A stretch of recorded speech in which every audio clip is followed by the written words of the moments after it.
నేను బేసిక్గా ఈ సినిమాని తక్కువ చేసిన వారికి ఒకటే చెప్తా, నేను ఊరు కథలే రాస్తా.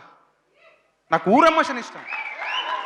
ఎందుకంటే నేను చూసిన మట్టి మనుషులు, పొలాలలో నాటేసే మనుషులు, నాగలు పట్టుకొని దారిలో నడిచే మనుషులు, అమాయకత్వంగా ఉండే ఆటో డ్రైవర్లు, అమాయకత్వంగా పనిచేసే అమ్మాయిలు, కాలేజీ నుంచి వచ్చే అమ్మాయిలు, వాళ్ళ మధ్య ప్రేమ, పుట్టే మొరటి ప్రేమ నాకు ఇయే తెలుసు.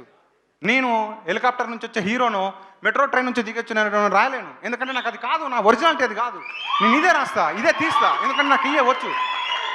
నేను మీకోసం ఏదో కొత్త సినిమాలకి, కొత్త కథలు, కొత్త రైతులు రాయడానికి రాలేదు. ఒక కొత్త కథ చెప్పడానికి వచ్చిన.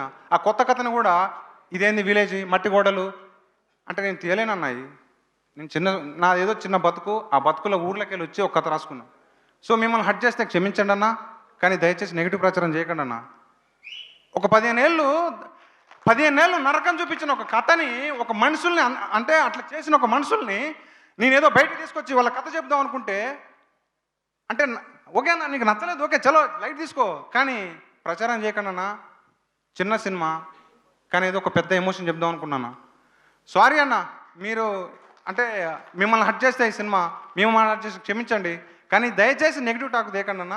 సినిమా మిమ్మల్ని 21వ తారీఖు కనుక మీరు నెగిటివ్ టాక్ అనేది వస్తే అమీర్పేట సెంటర్ ఉందిగా, కడ్రార మీద దొరుకుతా.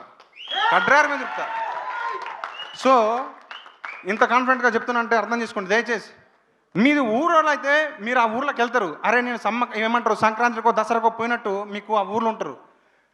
అది గుర్తుపెట్టుకో. ఊర్లో పోయి అరే ఇది నా మావోడు, అరే ఇది నా పిల్ల, ఇది మా వాళ్ళు రా, వీళ్ళు మా ఫ్రెండ్స్ అనే అంత మీకు తీసుకెళ్తుంది ఆ ఊరు. అంత ఎమోషన్ ఉంటుంది ఆ ఊరు. సో దయచేసి ఒకటే చెప్తానండి, ఈ సినిమాని 21వ తారీఖు వస్తుంది, దయచేసి చూడండి. Thank you so much.